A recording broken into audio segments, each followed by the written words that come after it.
parli di gnomi, parli di fate, e io, non so se conosci il fenomeno, ti chiedo del fenomeno Labubu. Peluche, Spiacevole. peluche mostruosi, elfi da collezione, creati dal designer olandese hongkonghese Kasing Lang, o Lung, penso più lunga. Commercializzati dalla Pop Mart, un rivenditore cinese, diventati fenomeno osceno di massa. Probabilmente, e mo lo chiamiamo, ispirati al demone Pazuzu, molto molto simile, pupazzi fashion da appendere come accessorio alla borsa, che creano fin dall'inizio un momento di discordia, perché non si possono scegliere le diverse varianti, si apre un sacchettino come le patatine e può capitare quello super comune o quello molto molto raro, quasi mai quello desiderato. Quindi tutti questi stupidi social sono pieni di gente molto profonda, devo dire, che ha attacchi di isteria perché non è rosa, perché non è marrone, perché non è quello desiderato, o attacchi di gioia ed è forte, forte euforia perché è quello appunto desiderato. Sembra anche che alcuni accusino malesseri, discordia, come il demone Pazuzu generava, genera. Si sentono osservati di notte, si ritrovano dei graffi la mattina che non esistevano la sera. Monica, cosa vedi? La Bubu. Allora, mi viene blind, dopamina, no? Mi fa vedere proprio come tutti gli acquirenti abbiano una benda sopra gli occhi e ci sia una iperstimolazione della dopamina. Mhm. Infatti poi è alla cieca, no? Questo acquisto alla fine non puoi neanche sapere se c'è quello che vuoi tu. E poi ti fa vedere la tavola Ouija. Mm. Mm, come se dunque, come una specie di gioco.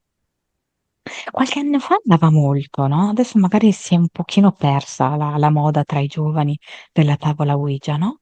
Mhm. Come se Pazuzu prima aveva a proprio appannaggio quel Ouija, anzi sarebbe perché Ouija, sì, ehm, aveva appunto il predominio su questa tavola qui, no? Per i giovani. Invece adesso è riuscita ad andare verso giovani e giovanissimi verso questi Labubu. Con un fenomeno molto più di massa e molto più diffuso, perché la tavola Ouija, o come cavolo si pronuncia, non è così diffusa. Mm? Chi possiede un Labubu, cosa vive?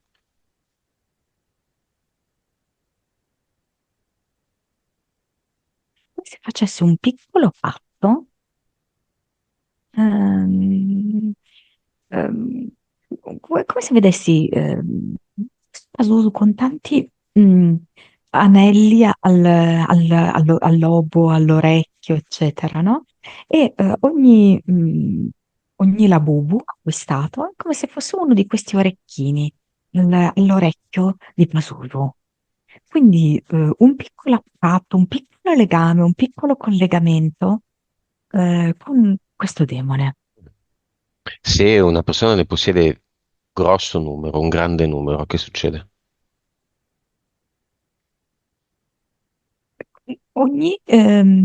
Labubu è uno di questi orecchini qui, di questi anelli. Quindi tanti anelli. Sì. Che Eh, consapevolezza ha una persona che possiede tanti Labubu? A me un valore. Lella è 4.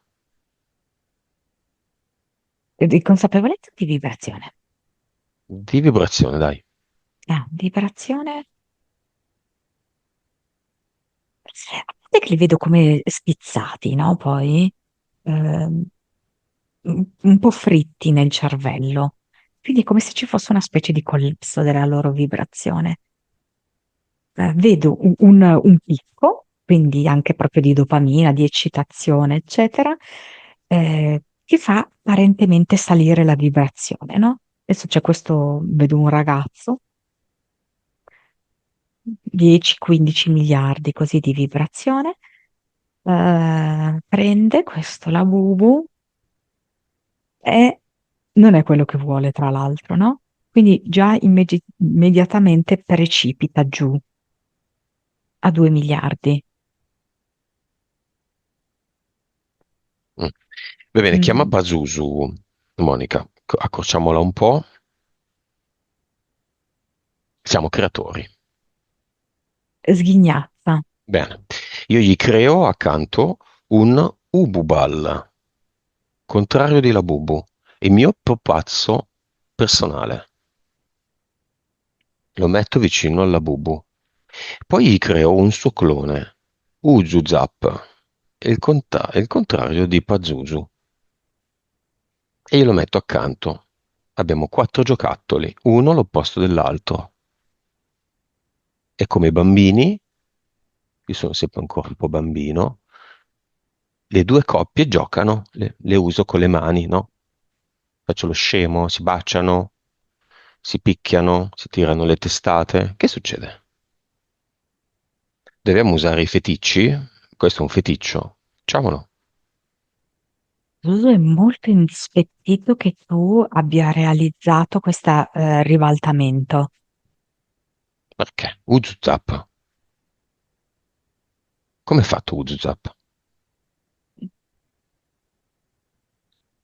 Sembra un ognomo carino, sai, con il cappello verde, paffuto, con la barba.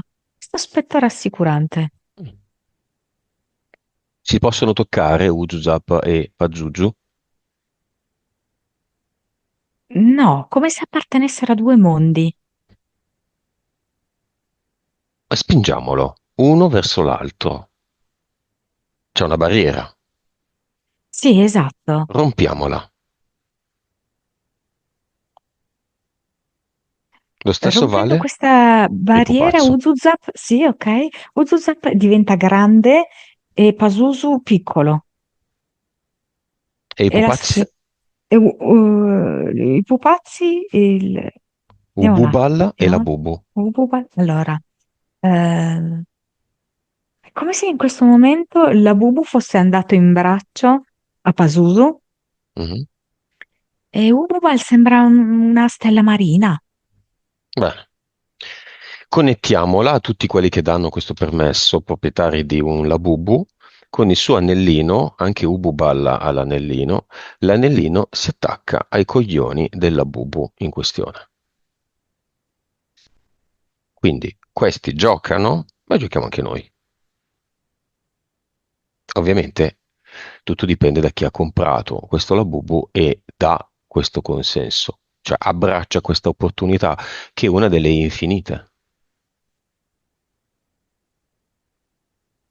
Vediamo velocemente chi lo fa, accetta di attaccare un Ububal ai coglioni della Bubu e chi non lo fa. Che succede?